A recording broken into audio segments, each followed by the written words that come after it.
예수님이 우리를 사랑하시는 줄로 믿습니다. 아멘. 그 사랑 안에 기쁨과 은혜가 충만한 이 하루 되기를, 특별히 사랑하는 성도님들의 가정과 자녀들 위해 이 은혜가 있기를 주님의 이름으로 축복합니다. 아멘.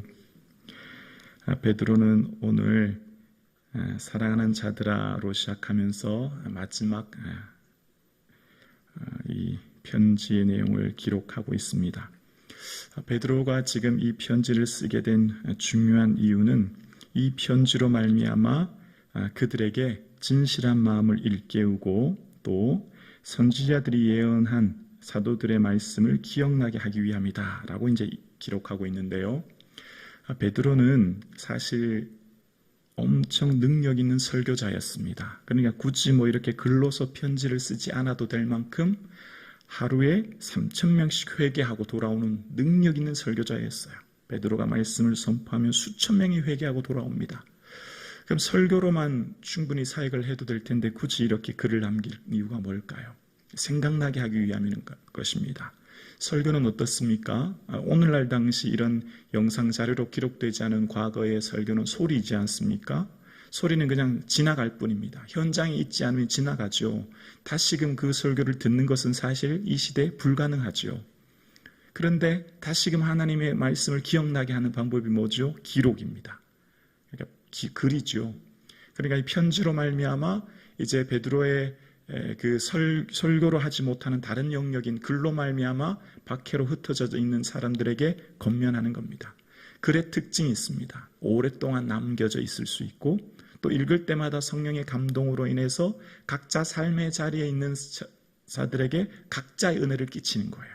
각자의 은혜를. 말씀을 기억해 보십시오.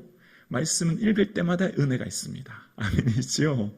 말씀은 읽을 때마다 새로운 은혜가 있어요. 늘 새롭게 깨닫게 되어지죠. 그래서 구약의 선지자들이 예언한 그 말씀처럼 또 사도들이 그 기록한 말씀을 생각나게 하기 위함이라는 거예요. 그럼 왜 생각나게 해야 될까요? 무엇을 생각나게 할까요? 예수님 다시 오신다는 거예요. 예수님 다시 반드시 오신다는 거예요. 하루 10년, 20년 시간이 지나니까 봐라 예수님 오신다더니 안 오시네. 사람들이 어떻게 해요?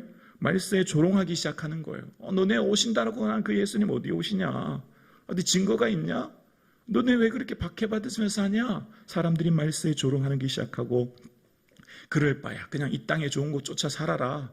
왜 이렇게 바보같이 사냐라고 하며 사람들이 정욕에 따라 살아가는 사람들에게 주의 강림하심이 어디 있느냐 그렇게 말하고 하는 사람들, 그리고 옛적부터 땅이 물로서 나와 성립된다고 하는 것처럼 그것을 일부러 잊으려고 하는 자들에게 이 말을 한다는 거예요. 물로부터 나와 성립된 말씀으로 일부러 잊으려 한다. 또 물이 넘침으로 멸망하였다. 지금 5절에서 8절 말씀은 이런 말씀이죠. 구약의 홍수 사건으로 인하여서 만물이 새롭게 되었지 않습니까? 홍수 사건으로 말미암아 땅이 새롭게 되었고 그 홍수 사건의 심판의 날이 있었던 것처럼 반드시 심판이 다시 있게 된다라는 거예요. 그러면서 베드로가 계속 권면합니다. 여러분, 하나님의 시간과 우리의 시간은 다릅니다. 주께는 하루가 1000년 같고 1000년이 하루 같습니다. 그러니까 여러분 낙심하지 마십시오. 여러분 인내하는 데 있어서 우리의 시간이 더디다고 생각하십니까? 걱정하지 마십시오.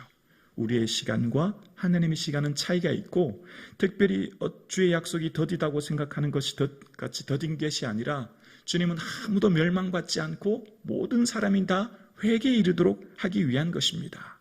주의 오래 참으심이 구원이 됩니다 라고 권면하는 거예요. 그러니까 지금 주님이 오신 것이 더딘 것이 아니라 하나님께서는 더한 사람이라도 구원 얻도록 하나님의 때를 기다리고 계신다라고 권면하고 있는 것입니다. 그러면서 바울은 이야기합니다. 여러분, 주님은 도적과 같이 오십니다. 그래서 늘 어떻게 해야 돼요? 준비하고 있어야 된다는 거예요. 그래서 우리가 해야 될 일은 어떻게 살아야 됩니까? 그러니까 이 편지를 쓰면서 그러면 이제 우리가 어떻게 살아야 되냐? 그럼 이제 성도인 우리는 어떻게 해야 되냐라고 하는 것을 11절과 12절에 이렇게 말합니다. 11절에 보면 이 모든 것이 이렇게 풀어지리니 너희가 어떠한 사람이 되어야 마땅하냐? 거룩한 행실과 경건함으로 하나님의 날 임하기를 바라보고 간절히 사모하라. 어떠한 사람이 되어야 된다고요? 이제 말세 우리가 어떻게 살아야 된다고요? 거룩한 행실, 경건함. 하나님은 우리에게 다른 것 바라는 게 아니라 거룩한 삶으로 마지막 뭘 소망하라고요? 하나님의 나를 소망하며 살라는 거예요. 이 시대는 강단에서부터 모든 성도님들의 마음이 재림의 소망이 많이 희색되어 있어요. 모든 관심이 이 땅에서의 삶의 문제를 가지고 주님께 아뢰입니다. 그러니까 모든 사람들의 삶의 무게중심이 이 땅에 있는 거예요. 이 땅의 고난의 문제, 이 땅의 삶의 어려운 문제, 그것을 가지고 주님께 소원하죠. 근데 베드로가 우리에게 끊임없이 말하는 게 뭘까요? 무게중심을 하나님 나라에 두라는 거예요. 주님 하나님 날 임하기를 바라보라는 거예요. 사랑하는 성도님, 하나님의 날 임하기를 바라보고 소망하기를, 사모하기를 주 이름으로 축원합니다. 초대교회 인사법이 그거였다. 이렇게 말했다지 않습니까? 예수님 오십니다. 예수님 곧 오십니다. 눈을 뜨면 예수님 어서 오시옵소서. 눈을 감을 때도 예수님 어서 오시옵소서. 할렐루야. 이 신앙이 왜 중요할까요? 이 신앙이 우리의 믿음을 궁극적으로 하나님 나라를 바라보게 함으로 우리의 믿음이 더 확고해지게 되는 거예요. 삶을 절제하게 만들죠. 삶을 용서하게 만들죠. 사랑하게 만들죠. 그러니까 베드로가 이 말씀을 강조한 이유가 있어요. 잘 생각해 보세요. 하나님의 날 임하기를, 예수님 다시 오기를 사모하는 것, 이것이 성경의 모든 내용을 압축해서 성령의 은사들과 능력들을 요약해서 이렇게 바라보게 함으로 우리의 삶이 더 힘차게 궁극적으로 나아가게 하는 것입니다. 여러분, 성령에 나타나는 모든 은사들, 믿음, 소망, 사랑, 또 그 외 모든 은사들과 능력들이요, 하나님의 날 임하기를 사모하며 바라볼 때 이 신앙으로 응축되게 되는 거예요. 그러니까 여러분, 하나님의 날 예수님 다시 곧 오신 것을 바라보는 사람은요, 이웃을 용서하게 되어 있어요. 내 삶을 절제하게 되어 있어요. 언제나 내 삶 가운데 믿음으로 살아가게 되는 거예요. 삶의 모든 시간과 물질 사용에 있어서 곧 주님 오실 건데, 여러분 여행 잠시 가서 텐트 치는데 텐트 안에 진귀한 것들, 멋진 것들 차려놓지 않잖아요. 잠깐 여행 갔다 올 건데 거기 뭘 수천 년 누릴 거라 생각하지 않잖아요. 우린 여기 잠깐 출장 왔잖아요. 아멘이시죠? 우린 곧 하나님 나라 가요. 뭘 그렇게 이곳에서 근사하게 누리고 차리고, 하나님의 날 임하기를 바라보고 사모하면 삶이 재정립되는 거예요. 명료해지죠. 명확해지죠. 그렇게 해서 살아감으로써 끊임없이 새하늘과 새 땅을 바라보게 되는 것입니다. 그래서 이 베드로는 걱정이 되는 거예요. 말세에 자꾸만 어떻게 되냐면 17절에 보면, 그러므로 사랑하는 자들아 너희가 이것을 미리 알았은즉 불법한 자들이 미혹에 끌려 너희가 굳센 데서 떨어질까 삼가라. 이때 당시에 영지주의로 인해서 성도들의 삶이 무너지기 시작하는 거예요. 영적인 지식을 가져야만 구원에 이른다. 세상과 이 영적인 지식 가진 사람을 분리하고 영과 육을 분리하는 사람들에게 베드로가 걱정이 되는 거예요. 우리를 건강하지 못하게 하는 신앙생활, 어떻게 하면 우리가 더 건강한 신앙생활을 할 수 있을까? 어떻게 하면 세상의 거짓 선생과 이단에 미혹되지 않을까의 그 기준을 살펴보아야 되는데요. 그 기준은 잠깐 몇 가지 말씀드릴게요. 첫 번째는 우리를 건강하지 못하게 하는 신앙생활, 그것이 이단이 되었든 사이비가 되었든 이렇게 말합니다. 그들과 우리를 자꾸만 분리합니다. 그들은 특정한 지식을 가지고 있고 특별한 은혜가 있고 특정한 힘이 있다. 특정한 사명을 가지고 있다. 그들과 우리를 분리하면 조심하셔야 돼요.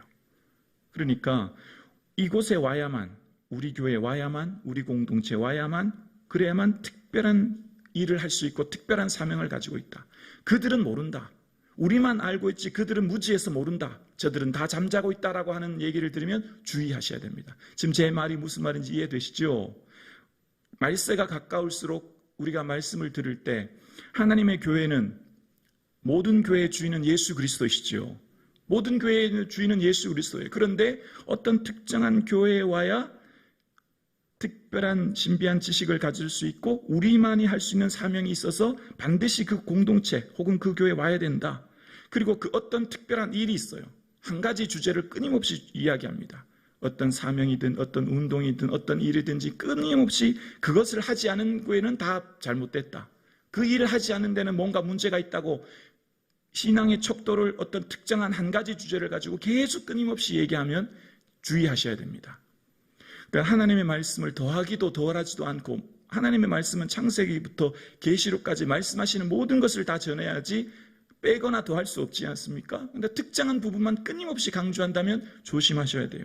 그리고 특정인에게 너무 과도하게 권위를 부여하는 공동체도 주의하셔야 됩니다. 그것이 목사가 되었든, 그것이 어떤 특정한 무슨 장로님이 되었든, 특정한 한 사람에게 너무나 과도한 권위를 부여하고 특정한 한 사람이 모든 걸 할 수 있다고 생각해서 그 사람이 없으면 큰일 난다, 그 사람이만 능력 있는 사람이다.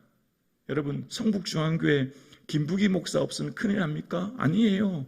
김부기 목사 없으면 하나님 다른 목사를 보내주시죠. 또 다르게 일하시는 거예요. 제가 여기서 마치 제가 없으면 큰일 납니다 라는 것 주의하셔야 된다는 거예요.